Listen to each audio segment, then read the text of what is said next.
Hello everyone, आप लोगों का फिर से एक बार स्वागत है। तो आज के वीडियो लेक्चर को हम देखेंगे हायर एजुकेशन सिस्टम का, है ना। इसमें हम इस वीडियो लेक्चर में हम पूरा डिटेल में समझेंगे। किसको देखेंगे? हायर एजुकेशन से सिस्टम से रिलेटेड जितने भी संस्थाएं हैं, जितने भी बॉडीज़ है, रेगुलेटरी बॉडीज़ है ना, जो गवर्नमेंट के द्वारा बनाया गया है, जो हमारे एग्जाम के पॉइंट ऑफ व्यू से इंपॉर्टेंट हो जाता है, उसको हम डिटेल में देखेंगे। साथ ही साथ जो भी हमारे लिए एक रफली हमें नॉलेज होना चाहिए, रखना चाहिए, उसका फुल फॉर्म पता होना चाहिए। इससे क्वेश्चन कभी कभी आ जाता है कि फुल फॉर्म को लेकर के आता है, मैक्सिमम केस में हमने देखा है। बट मैं चाहता हूं कि अब हायर एजुकेशन सिस्टम के जो भी संस्थाएं हैं, जो भी बॉडीज़ हैं, ऑर्गेनाइजेशन है, उसके बारे में थोड़ा थोड़ा आपको नॉलेज होना चाहिए कि कब बना वो और कौन कौन से अधिनियम से बना है। क्योंकि क्वेश्चन को हम बोल नहीं सकते कि जैसा वो प्रीवियस ईयर आया वैसे कनेक्टेड आएगा, है ना। कभी कभी थोड़ा बहुत ऊपर नीचे हो जाता है। तो इसीलिए मैंने जो मेन इंपॉर्टेंट है उसका डिटेल में यहाँ पर बताऊंगा, और जो इंपॉर्टेंट नहीं है उसका हम फुल फॉर्म को पढ़ेंगे लास्ट में इसी वीडियो लेक्चर में। तो ये वीडियो लेक्चर में हम पूरा आज हायर एजुकेशन सिस्टम से रिलेटेड जितने भी रेगुलेटरी बॉडीज़ है जो रेगुलेट करता है पूरे ऑल ओवर इंडिया के जो एजुकेशन सिस्टम को, हायर एजुकेशन को लेकर के, चाहे स्कूल एजुकेशन को लेकर के, एजुकेशन सिस्टम को लेकर के, है ना, उसको हम इस वीडियो लेक्चर में पूरा कवर कर लेंगे। आप देखेंगे इसमें एनसीईआरटी, एससीईआरटी सब के बारे में देखेंगे हम। तो ये बहुत ही इंपॉर्टेंट वीडियो लेक्चर हो जाता है आपके लिए, इसको भी समझें। इससे पहले मैंने यूजीसी के बारे में बता दिया है, तो आप उस वीडियो लेक्चर को भी जरूर देख लें, यूजीसी क्या है, कैसा है, क्योंकि यूजीसी बहुत ही ज़्यादा इंपॉर्टेंट हो जाता है। चलिए फिर स्टार्ट करते हैं, इसको समझते हैं, है ना। ये हमारा हायर एजुकेशन सिस्टम का एक संस्थाओं के बारे में देखते हैं पूरा डिटेल में इसमें, है ना। तो सबसे पहला देखिए, all India council of technical education, AICTE।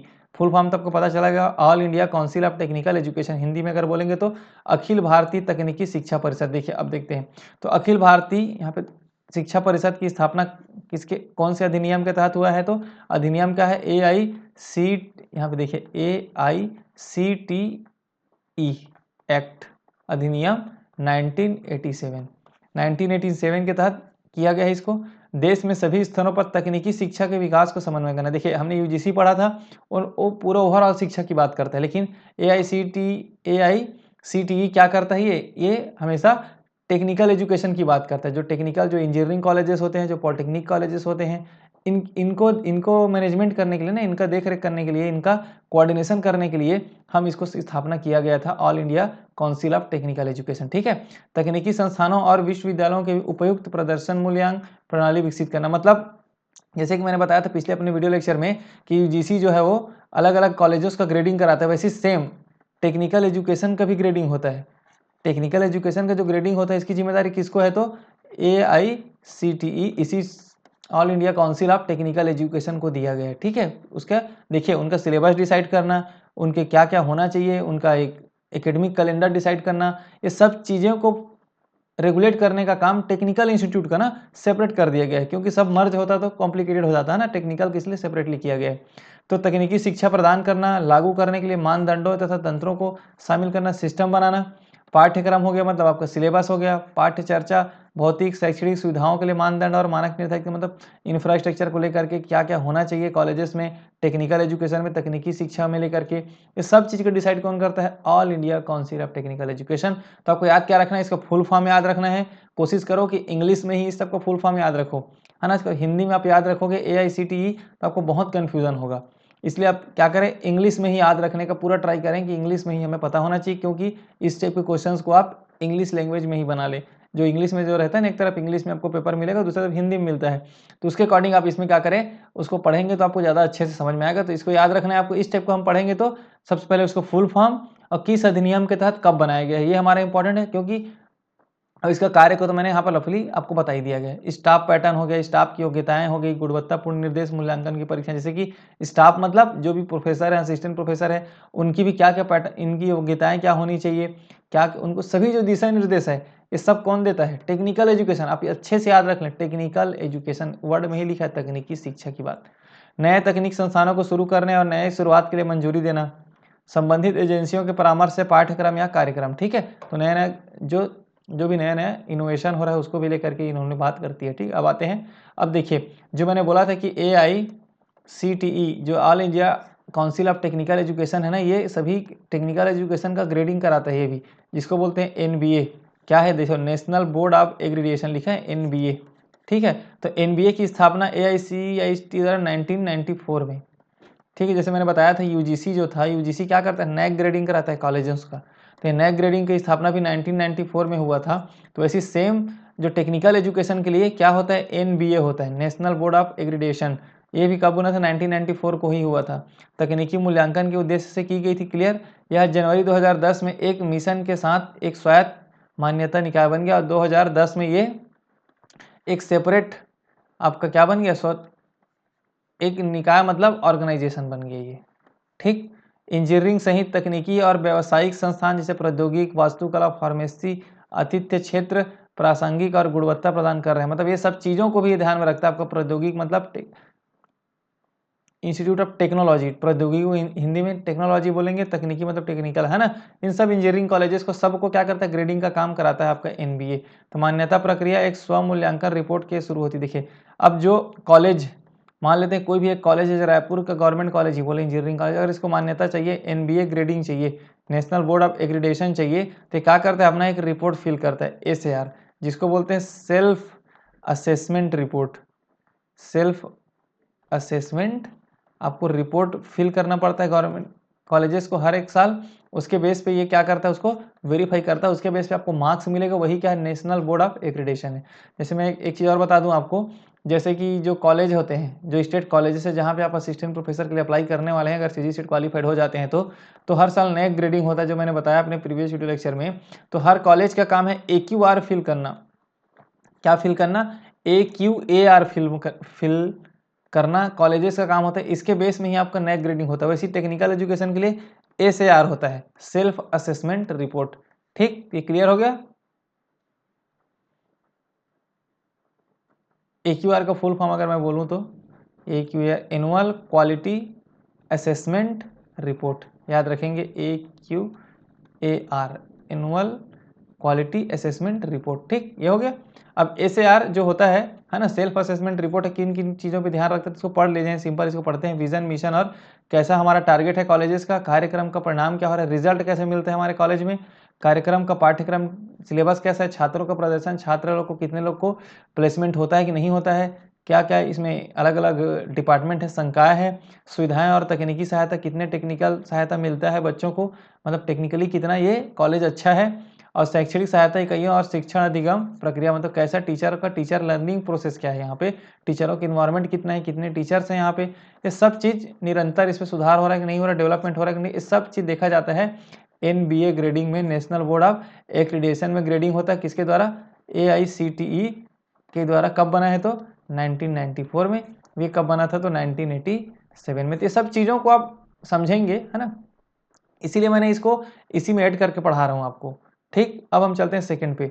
Second हमारा है national council of education research and training, NCERT। ये सबको पता होगा, NCERT का बुक फॉलो करते हैं, है ना, जो हम बोलते हैं कि NCERT का बुक फॉलो करिए, तो यही चीज़ है, national council of educational research and training centre, राष्ट्रीय शैक्षिक अनुसंधान और प्रशिक्षण परिषद। ये क्या, देखिए, राष्ट्रीय शैक्षणिक अनुसंधान और प्रशिक्षण परिषद एक स्वायत्त मतलब ऑटोनॉमस, स्वायत्त मतलब होता है ऑटोनॉमस, ऑटोनॉमस मतलब होता है अपना डिसीजन खुद ले सकता है, ऐसा एक ऑर्गेनाइजेशन है, जिसकी स्थापना कब की गई थी, 1 सितंबर 1961।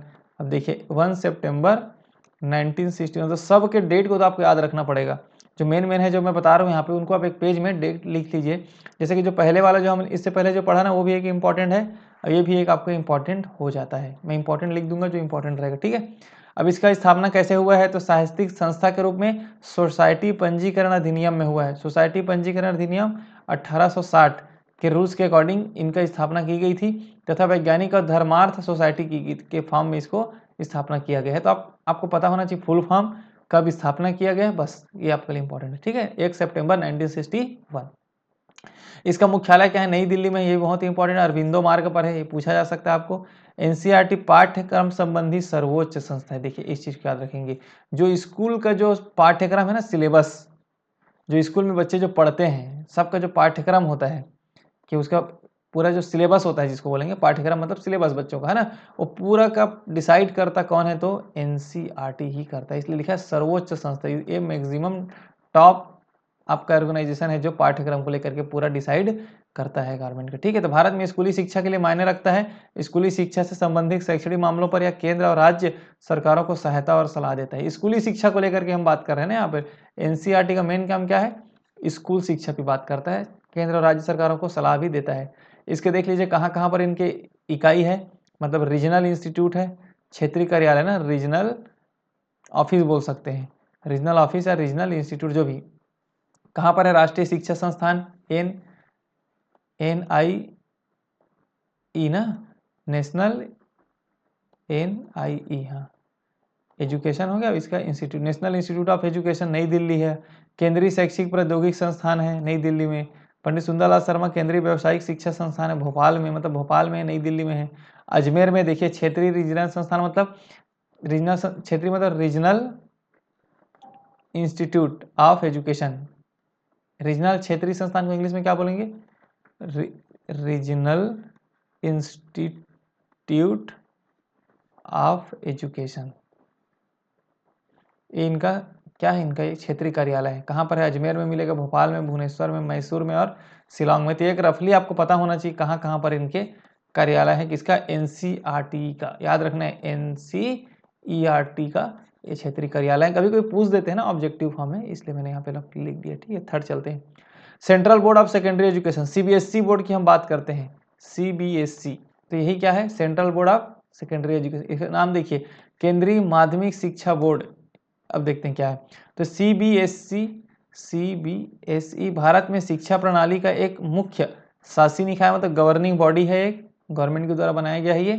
केंद्रीय माध्यमिक शिक्षा बोर्ड जो CBSE भारत में सार्वजनिक और निजी स्कूलों के लिए एक राष्ट्रीय स्तर पर शिक्षा का बोर्ड काम करता है। चाहे प्राइवेट स्कूल हो, ये गवर्नमेंट स्कूल हो, उसके लिए एक राष्ट्रीय स्तर का क्या है? शिक्षा बोर्ड है, मतलब एजुकेशन बोर्ड है, एजुकेशनल इंस्टीट्यूट है, सेकेंडरी एजुकेशन। ठीक है, उसके बाद आता है 1929 में। अब देखिए 1929 में बना है ये, सरकार के एक प्रस्ताव द्वारा स्थापित हुआ था। बोर्ड माध्यमिक शिक्षा के क्षेत्र में अंतर राज्य एकीकरण और सहयोग की दिशा में एक प्रयोग था। तो 1929 में CBSE को बनाया गया था। ये कोशिश ये किया गया था कि राज्य और केंद्र सरकार दोनों मिल करके काम करें, उसके लिए इसको बनाया गया था। ठीक है, प्रस्ताव पारित किया गया था। ठीक, ये हो गया, जिसका नियंत्रण और प्रबंधन भारत सरकार द्वारा किया जाता है। अब बोर्ड के संविधान में 1952 में संशोधन करके इसके वर्तमान नाम केंद्रीय माध्यमिक शिक्षा बोर्ड रखा गया।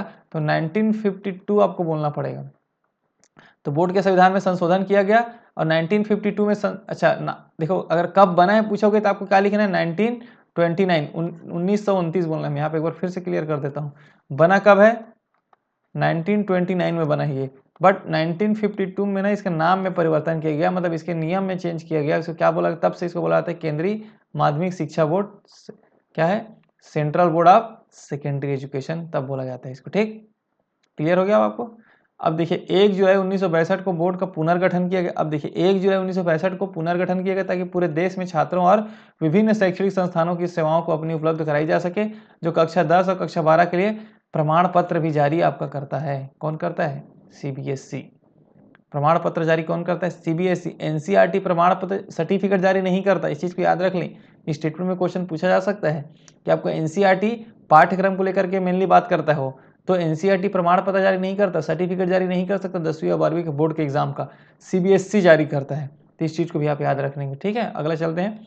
Council of Indian school certificate examination, CISCE full form देख सकते हैं, council of India school certificate examination council. ठीक है, इसकी स्थापना 1958 में भी की गई थी। ये भी CISCE भारत में स्कूली शिक्षा का एक निजी गैर सरकारी, देखिए अब मैं बता दूं आपको, CISCE ये क्या है? ये प्राइवेट है, गवर्नमेंट का नहीं है, लिखा है ना, private and non governmental board है ये गैर सरकारी एक बोर्ड है, एक संस्था है।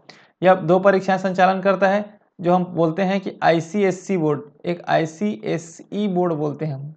एक बहुत लोग होते हैं, बहुत सारे कॉलेजेस किसको, स्कूल किसको फॉलो करते हैं? CBSE बोर्ड को, लेकिन हम कभी कभी बोलते हैं ना ICSE बोर्ड। तो ICSE बोर्ड कोई कौन मैनेज करता है? यही आपका CISCE मैनेज ही करता है, CISCE, क्योंकि ये प्राइवेट है, ये नॉन गवर्नमेंटल बॉडी है। तो देखिए यहाँ पे लिखा है Indian certificate of secondary education जो होता है ना, ICSE का फुल फॉर्म देखो, ICSE का फुल फॉर्म क्या होता है? इंडियन, यहाँ पे लिख देते हैं ना, I से इंडियन, C से आपका सर्टिफिकेट, इसके बाद सेकेंडरी, E से आपका एजुकेशन। अगर लिखूंगे तो इंडियन, कलर चेंज कर लेते हैं पेन का, है ना, थोड़ा वीडियो लेंदी होगा क्योंकि बहुत सारे संस्थाएं पढ़ रहे हैं। तो इसको देखते हैं क्या हो रहा है इसका full form, Indian certificate, Indian certificate of secondary education, secondary education ये इंपॉर्टेंट है ना, आईसीएससी बोर्ड हम बोलते हैं उसके लिए, ठीक है। उसके बाद आईएससी होता है, आईएससी इंडियन स्कूल सर्टिफिकेशन, तो इंडियन स्कूल सर्टिफिकेशन 12th के लिए है, और ये जो मैं बोला Indian certificate of secondary education ये आपका 10th के लिए है, तो इस चीज़ को भी याद रखेंगे, ठीक है। आईसीएससी उन छात्रों के लिए है जो एक परीक्षा है जो सिर्फ परीक्षा है। क्लियर है यहाँ तक? आईसीएससी के बारे में आपने, सीआईएससी के बारे में समझ गया। सीआईएससीई जो है उसके अंदर में 2 एग्जाम लेता है वो, एक होता है इस 10th को लेवल पे जिसको बोलते हैं ICSC Indian certificate of secondary education, उसके बाद एक 12th लेवल पे एग्जाम लेता है जिसको बोलते हैं इंडियन स्कूल सर्टिफिकेशन जो है आईएससी, तो इसको याद रखेंगे। और साथ में याद रखेंगे प्राइवेट है, गवर्नमेंट का नहीं है। अगला है council of scientific and industrial research centre, CSIR, CSIR, तो CSIR ये पहले यूजीसी नेट कराता था, साइंस वालों के लिए नेट एग्जाम कौन कराता था? CSIR कराता था, सॉरी हाँ CSIR, ठीक है ना। Scientific council of scientific and industrial research, तो वैज्ञानिक एवं औद्योगिक अनुसंधान परिषद CSIR जिसको बोलते हैं, तो वैज्ञानिक एवं औद्योगिक अनुसंधान परिषद जिसे संक्षेप में CSIR भी कहा जाता है। कब बना था? 1942 में सितंबर में। भारत सरकार द्वारा स्वायत्त निकाय, मतलब वही ऑटोनॉमस बॉडी है ये भी। भारत में सबसे बड़ा अनुसंधान और विकास संगठन है, मतलब भारत में पूरे रिसर्च को हैंडल जो होता है ना, देखेंगे आप CSIR का लैब सुने होंगे, अलग अलग जगह पे CSIR का क्या होता है? लैब देखने को मिलता है, मतलब रिसर्च को लेके एक टॉप इंस्टीट्यूट हो जाता है, टॉप एक संस्था हो जाती है जो रिसर्च को मेन फोकस करता है, ठीक है। CSIR का उद्देश्य नया विकास करना, देश के औद्योगिक क्षेत्र के लिए उपकरण और नए नए प्रयोगों को गति करना, ताकि नए नए टेक्निक्स का इजाद करना इसका मेन काम है, ठीक है। बहुत सारे फील्ड में आजकल काम कर रहे हैं, एरोस्पेस हो गया, इलेक्ट्रॉनिक्स हो गया, इंस्ट्रूमेंटेशन हो गया, सभी फील्ड में काम करें। इंजीनियरिंग हो गया आपका, इंफ्रास्ट्रक्चर में सिविल इंफ्रास्ट्रक्चर हो गया आपका, इकोसिस्टम मतलब पारिस्थितिक पर्यावरण इन्वायरमेंटल के क्षेत्र में आपको देखने को मिल सकता है। माइनिंग हो गया, खनिज धातु सामग्री, रसायन मतलब केमिस्ट्री, चमड़ा, पेट्रोलियम, पेट्रोकेमिकल्स, फर्टिलाइजर, ये सब फील्ड में आपको आजकल इसका काम आपको देखने को मिल सकता है। कब बना है? 1942 में, इस चीज़ को आप याद रखना है आपको, ठीक। अगला चलते हैं, national institute of open schooling, जो ओपन स्कूल की हम बात करते हैं, जो ओपन स्कूल हम एग्जाम देते हैं ना, उसको कौन मैनेज करता है? NIOS मैनेज करता है, NIOS national institute of open schooling, राष्ट्रीय मुक्त विद्यालयी शिक्षा संस्थान। तो यह भारत और मानव संसाधन विकास मंत्रालय सरकार द्वारा स्थापित राष्ट्रीय स्तर का एक शैक्षिक बोर्ड है, ये भी एजुकेशनल बोर्ड ही है। उन छात्रों की जरूरत है जो नियमित स्कूल नहीं जा सकते, किन के लिए बनाया गया है? जो नियमित स्कूल नहीं जा पाते, प्राइवेट वाले, ठीक है। तो राष्ट्रीय इसका जो NIOS की स्थापना कब किया गया था? 1989। मैं पहले भी बोला हूँ, आप एक पेज में आप लिख लेंगे सबका नेम और साथ में स्थापना का डेट, है ना। जिससे पहले नेशनल ओपन स्कूल बोला जाता था, जो NIOS अभी बोला जा रहा है ना, national institute of open schooling, इसको पहले क्या बोलते थे? NOS, नेशनल ओपन स्कूल, इसमें इंस्टीट्यूट वर्ड को बाद में जोड़ा गया है, ठीक है। तो राष्ट्रीय शिक्षा नीति 1986 के अनुसरण में एक स्वायत्त संगठन के रूप में, तो जो 1989 में जब इसका स्थापना किया गया, किसका? NIOS का 1989 में स्थापना किया गया, तो किसके लिए स्थापना किया गया है? तो राष्ट्रीय शिक्षा नीति 1986 में इस टाइप की संस्था की बात की गई थी कि जो बच्चे स्कूल नहीं आ पाते हैं ना, जिन्हें कुछ प्रॉब्लम होता है, उनके लिए आप ओपन स्कूलिंग का भी इसमें प्रावधान रखिए बोल के 1986 जो राष्ट्रीय शिक्षा नीति है, जो कोठारी कमीशन के सिफारिश पे बनाया गया था ना, उसमें ये बात को रखी गई थी। इसी के उपलक्ष्य में ही, इसी का रिजल्ट था कि 1989 में आपको क्या देखने को मिलता है? आपको देखने को मिला है NIOS, मतलब national institute of open schooling, ठीक है। ये सबको डिसाइड करते हैं, देख रहे हो यहाँ पर व्यावसायिक जीवन संवर्धन समुदाय वाला हो गया। एक चीज़ और याद रख सकते हैं, ये बेसिक एजुकेशन प्रोग्राम चलाते हैं, याद रखेंगे, OBE, तो क्या है OBE? मतलब ओपन, OBE मतलब ओपन बेसिक एजुकेशन प्रोग्राम चलाता है ये। तो OBE अगर पूछ दे तब के केस में, उसे पूछेगा नहीं ये सब चीज़ों को, ठीक। अगला चलते हैं, अब स्टूडेंट को देख लिया, हम टीचर के लिए देखते हैं क्या है। तो national council for teacher education, NCTE teacher education की बात करता है। तो क्या देखिए, राष्ट्रीय अध्यापक शिक्षा परिषद के अंतर्गत स्थापित NCTE राष्ट्रीय स्तर की संस्था है, जो एक वैधानिक निकाय है, मतलब इसको भी नियम से, अधिनियम से बनाया गया है, किसी भी एक्ट के द्वारा बनाया गया। उस एक्ट को देखते हैं, देखिए ये एक्ट राष्ट्रीय अध्यापक शिक्षा परिषद अधिनियम 1993। तो कब बना है? 1993 का जो अधिनियम है, national council for teacher education act, समझ गए ना, NCTE एक्ट 1993 में इसको इसी एक्ट के तहत बनाया गया है। और कब बनाया गया है? तो 1995 में। देखो पहले एक्ट बनता है ना, बता दूं मैं, कोई भी संस्था आपको गवर्नमेंट के द्वारा बनाया जाएगा ना, तो संसद के द्वारा एक अधिनियम लाया जाता है, एक्ट लाया जाता है। उस एक्ट के बाद ही आपका कोई संस्था का निर्माण किया जाता है। तो ऐसी 1993 में एक्ट लाया गया, अधिनियम लाया गया संसद में, उसको पास कराया गया। जब पास हो जाता है तो 1995 में आपको ये स्थापना कर दिया जाता है एनसीटीई का। इसका उद्देश्य क्या है? शिक्षा प्रणाली को समन्वित विकास की योजना बनाना, मानदंडों को विनियमित करना, बनाए रखना और निगरानी करना। तो ये हो गया लगभग रफली, मैंने एक आइडिया मैंने बता दिया आपको, ठीक है। अगला है council of agricultural research, ICR। देखते हैं तो Indian council of agriculture research, ICR है, बहुत क्या है, एक ऑटोनॉमस ऑर्गेनाइजेशन। ये भी मैंने एक ऑटोनॉमस ऑर्गेनाइजेशन है, मतलब ये भी एक स्वायत्त है। स्वायत्त मतलब फ्री है अपने आप में, है ना। और किसके अंतर्गत इसको स्थापना की गई? Department of agricultural research and education. Department of agricultural research, देखो सबसे पहले होता है ऊपर में मिनिस्ट्री, आपको देखने को मिलेगा मंत्रालय, इसके नीचे आपको मिलेगा डिपार्टमेंट। तो मिनिस्ट्री ऑफ क्या है, देखो मिनिस्ट्री ऑफ यहाँ पे लिखा भी है एग्रीकल्चरल एंड फार्मर्स वेलफेयर। ये मिनिस्ट्री क्या है? एग्रीकल्चर एंड फार्मर्स वेलफेयर, है ना। इसके अंतर्गत क्या बनेगा?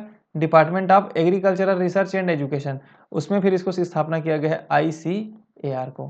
क्लियर? एक बार और इसको समझ लेते हैं क्या चीज़ है ये, कैसे मैं यहाँ पे बताना चाह रहा हूँ। देखिए यहाँ पे ध्यान से आप लोग, क्योंकि बहुत इंपॉर्टेंट है ये। हर जब कभी संस्था कोई बनेगा ना तो ऐसा बनता है। सबसे पहले बनता है गवर्नमेंट, गवर्नमेंट है, अगर केंद्र सरकार हो तो सेंट्रल गवर्नमेंट लिख देते हैं।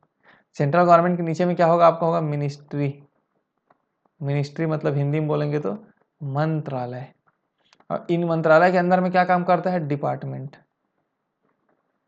और डिपार्टमेंट के अंदर में वो संस्था काम करेगा जो हमें गठित किया गया है, ICR। तो ICR कौन से डिपार्टमेंट के अंदर किया गया है? तो department of agricultural and research education. ये किसके अंतर्गत आता है? तो ministry of agricultural and farmers welfare. ये किसके अंतर्गत आता है? सेंट्रल गवर्नमेंट के अंदर आता है, ठीक है। इसी को लिखा है देखो। इट वॉज इस्टेब्लिश, कब इस्टेब्लिश किया गया? 16 जुलाई 1929 को। हिंदी में ही मैंने लिखा हुआ है, ठीक है। Registered under the society registration act. किसके अंतर्गत? सोसाइटी रजिस्ट्रेशन एक्ट के अंतर्गत बनाया गया। इसको कब? 16 जुलाई 1929 को। उस टाइम इसको क्या बोला जाता था? इसको रॉयल कमीशन ऑफ एग्रीकल्चर बोला जाता था। क्या बोलते थे? रॉयल कमीशन ऑफ एग्रीकल्चर बोला जाता था। फिर उसके बाद जब अंग्रेज लोग थे ना, तब रॉयल कमीशन ऑफ एग्रीकल्चर बोला जाता था। उसके बाद क्या किया गया? इसको 1990 कब, यहाँ पे लिखा था ना, हाँ ये नहीं है, ठीक। क्लियर हो गई? अब देख लेते हैं यहाँ पर। अब इसी का हिंदी में है, आप पढ़ सकते हैं हिंदी में रफली। तो इसमें क्या याद रखना है? फुल फॉर्म याद रखना है। कब स्थापना हुआ है इसका? 1929 में 16 जुलाई को। किसके तहत हुआ है? कौन से गवर्नमेंट, कौन से विभाग देखता है? तो department of agricultural research and education. और मिनिस्ट्री कौन सा है? तो agricultural ministry and farmers welfare, याद रखेंगे। किसान, है ना, मतलब कृषि मंत्रालय और किसान कल्याण, कृषि और किसान कल्याण मंत्रालय बोलेंगे हिंदी में। अगर एग्जैक्ट देखेंगे तो कौन सा मिनिस्ट्री है? कृषि और किसान कल्याण मंत्रालय। और अगर इसका विभाग की बात करेंगे तो क्या बोलेंगे? डिपार्टमेंट ऑफ, क्या लिखा है? Agricultural research. भारतीय कृषि अनुसंधान परिषद, यहाँ पे लिखा होगा ना, भारत सरकार के किसी, यहाँ पे देखिए कृषि अनुसंधान और शिक्षा विभाग, ये चीज़ है। कृषि अनुसंधान और शिक्षा विभाग, ये हो गया आपका डिपार्टमेंट। और कृषि मंत्रालय ऑफ किसान, क्या, कृषि मंत्रालय और किसान कल्याण मंत्रालय, ये हो गया, ठीक है। अब हम चलते हैं स्पीड में, देखेंगे सब चीज़ को, छोटा छोटा चीज़ है ये। AIMA, all India management association. जितना भी IIM है, उसको जो IIM मैनेजमेंट के कोर्स को हैंडल करने वाला काम कौन करता है? All India management association. तो इसका देखिए ये कब बना है? ये गवर्नमेंट ऑफ इंडिया के द्वारा ये बनाया गया है 1957 में। ये रफली आपको याद होना चाहिए। जितने भी मैनेजमेंट वाले इंस्टीट्यूट है जो इसको मैनेज करना है ना, ये सबको ये देखता है, ठीक। क्लियर? उसके बाद है BCI मतलब बार काउंसिल ऑफ इंडिया। तो ये सब जो लॉ इंस्टीट्यूट है उसको देखता है, क्योंकि जो भी लॉ होता है ना, हर कोई भी अगर कॉलेज लॉ चला रहा है तो उसको बार काउंसिल में रजिस्टर होना बहुत ही ज़्यादा इंपॉर्टेंट हो जाता है उसके लिए। तो ये सबको कौन देखता है? बार काउंसिल ऑफ इंडिया में आपको रजिस्टर होना चाहिए। तो देखिए, bar council of India is a statutory body. ये भी एक वैधानिक निकाय है, मतलब गवर्नमेंट के द्वारा बनाया गया है ये, जिसको पार्लियामेंट ने एक्ट ला करके इसको रेगुलेट करता है इंडियन बार को, ठीक है। कब बना है ये? कब? एक्ट क्या है? Advocates act, parliament under advocates act 1961। तो 1961 के अंदर के तहत ही इसको बनाया गया बार काउंसिल ऑफ इंडिया। अगला है centre for development of advance computing. ये CDEC का फुल फॉर्म आपको पूछा जाता है, याद रखेंगे। CDEC, centre for development of advance computing. तो ये क्या है, मेनली इसको क्यों यूज़ किया जाता है, R&D के लिए, रिसर्च एंड डेवलपमेंट के लिए इसको यूज़ किया गया है गवर्नमेंट के द्वारा, कि जो हमें टेक्निकल क्षेत्र में जो सुपर कंप्यूटर हम बनाने की बात करते हैं, कि अलग अलग हम है ना कंप्यूटर्स, सुपर कंप्यूटर जैसे यहाँ पे लिखा है सुपर कंप्यूटर को परम नाम दिया गया था ना, तो इसकी जो इस बनाने का काम सुपर कंप्यूटर को लेकर के खासकर सीडेक को दिया गया है। तो centre for development of advance computing की बात करते हैं। तो ये मिनिस्ट्री ऑफ इलेक्ट्रॉनिक्स, देखिए यहाँ पर लिखा है ministry of electronics and information technology के लिए है, माइटी है ना, फॉर केयरिंग और R&D एंड रिसर्च, याद रखेंगे। मिनिस्ट्री ऑफ कौन सा है, इलेक्ट्रॉनिक्स एंड इंफॉर्मेशन है ये, मिनिस्ट्री ऑफ एजुकेशन या वो सब नहीं है ना, इसके अंतर्गत काम करता है सीडेक, इलेक्ट्रॉनिक्स, ठीक है। उसके बाद सेटिंग ऑफ सीडेक कब बना है आपका, 1988 1988 में बना था, सुपर कंप्यूटर को लेकर के बनाया गया था। इसको यहाँ पे सब लिखा हुआ है, सीडेक है ना, USA के साथ हमारा टाई अप भी है, इसमें सब चीज़ लिखा है। तो सुपर कंप्यूटर का नाम क्या है, परम। अभी क्या है 1GF 1988 तक आपका देखने को मिल सकता है, फुल फॉर्म बस याद रखें इसका। उसके बाद central institute of educational technology CIET, ये भी क्या है, ये कॉन्स्टिट्यूएंट यूनिट है आप NCERT का, देखिए अब किसका है ये, अब यहाँ से क्लियर हो जाए, NCERT का ये टेक्निकल को लेकर के, एजुकेशनल टेक्नोलॉजी को लेकर के इसको बनाया गया है ना। NCERT क्या करता है, पूरा स्कूल एजुकेशन को मेंटेन करता है, देखता है, लेकिन उसको टेक्नोलॉजी को लेकर के हेल्प चाहिए रहता है, तो किससे लेगा वो, CIET, मतलब CIET को इसीलिए बनाया गया है कि टेक्नोलॉजी को लेकर के वो अपडेटेड रहे, ठीक है। कब बनाया गया था, 1984 में। मर्जर ऑफ द, किसको मर्ज करके बनाया गया, देखिए किसको किसको मर्ज किया, इसमें मर्ज किया गया था आपको center of educational technology and department of teaching aids, इन दोनों को करने के बाद हमें मिला है CIET, central institute of educational technology, और developed national repository of open educational resources को लेकर के भी इन्होंने काम करता है। ICT based curriculum student and teachers के लिए जितना जो चीज़ें हैं ना ICT को लेकर के उसको भी फैलाता है, ठीक है। अगला है central institute of English and foreign language CIEFL, इसका स्थापना कब की गई है, तो आप याद रखेंगे 1985 में हैदराबाद में ये आपको मिल जाएगा। उसके बाद है central institute of Indian language CILL, तो central institute of Indian language eight कहाँ है, मैसूर में है। कब बना था, 1969 में बना था। ये किसकी कौन सी मिनिस्ट्री के अंदर आता है, ministry of human resource and development. तो आपको रफली एक आइडिया भी होना चाहिए है ना, कौन कौन सी मिनिस्ट्री के अंदर में ये फंक्शन कार्य करता है, जैसे कि ये क्या है, ministry of human resource and development के अंतर्गत काम करता है, ठीक, क्लियर। उसके बाद है pharmacy council of India PCI, ये भी बना था 1948 में, कौन सा, फार्मेसी एक्ट के तहत बना था, फार्मेसी अधिनियम 1948 के तहत बना था। ये क्या है, फार्मेसी जो D फार्म M फार्म हम करते हैं ना, तो फार्मेसी को लेकर के ये एपेक्स बॉडी है, मतलब सबसे हाईएस्ट बॉडी है, उनको कौन से कॉलेज को फार्मेसी को परमिशन देना है कि नहीं देना है, ये सब वेरीफाई कौन करता है, फार्मेसी काउंसिल ऑफ इंडिया, ठीक है। अगला है आपका इंडियन नर्सिंग काउंसिल INC, तो नर्सिंग जो भी कॉलेजेस होते हैं उनका परमिशन को लेकर के ये भी एक स्टेच्यूटरी बॉडी है, मतलब वैधानिक निकाय है, गवर्नमेंट के द्वारा ही बनाया गया है। एक्ट कौन सा था, नर्सिंग काउंसिल एक्ट 1947। मैं आप लोगों को यही बोलूँगा कि जो भी आप लिखेंगे ना, इसकी जब चीज़ें हैं एक बार उसको ईयर वाइज भी लिख लें, 1947 वाले को पहले लिख लें, 1948 वाले को लिख लें, 30 टाइप से आप लिख लेंगे तो आपको और अच्छे से आसानी हो जाएगा, ठीक है। अगला देखते हैं सेंटर काउंसिल ऑफ होम्योपैथी करके है CCH, ये भी कब बना था, ये भी एक्ट के तहत बना है, देखिए होम्योपैथी सेंट्रल काउंसिल एक्ट 1973 के बेस पे बना है। उसके बाद central council for Indian medicine CCIM, ये भी बना है Indian council of medicine council act 1970 में। तो सब चीज़ देखिए मेडिसिन को लेकर के, ये होम्योपैथी को लेकर के है ना, तो सब चीज़ें हैं। National council for rural institute NCRI, तो national council of rural institute is a autonomous society fully funded by the ministry of HRD, human resource development department के द्वारा देखा जाता है। और कब बना है, 1995 में, 19 अक्टूबर 1995 में। कहाँ इसकी हेडक्वार्टर, हैदराबाद में देखने को मिल जाता है आपको। Medical council of India MCI, ये सब क्या होता है, जो भी मेडिकल्स होते हैं ना उनको परमिशन देता है। मेडिकल स्टोर को ओपन करने के लिए बात करें हम लोग कि मेडिकल आपको खोलना है, हॉस्पिटल खोलना है, तो सबको कौन देखते हैं, मेडिकल काउंसिल ऑफ इंडिया देखता है। साथ में साथ आपने देखा होगा मेडिकल कॉलेज खुल रहे हैं जिले में अलग अलग स्टेट के द्वारा, तो मेडिकल कॉलेज का जो रूल्स एंड रेगुलेशन को चेक हो कि कौन करता है, ये भी आपको देखते हैं मेडिकल काउंसिल ऑफ इंडिया।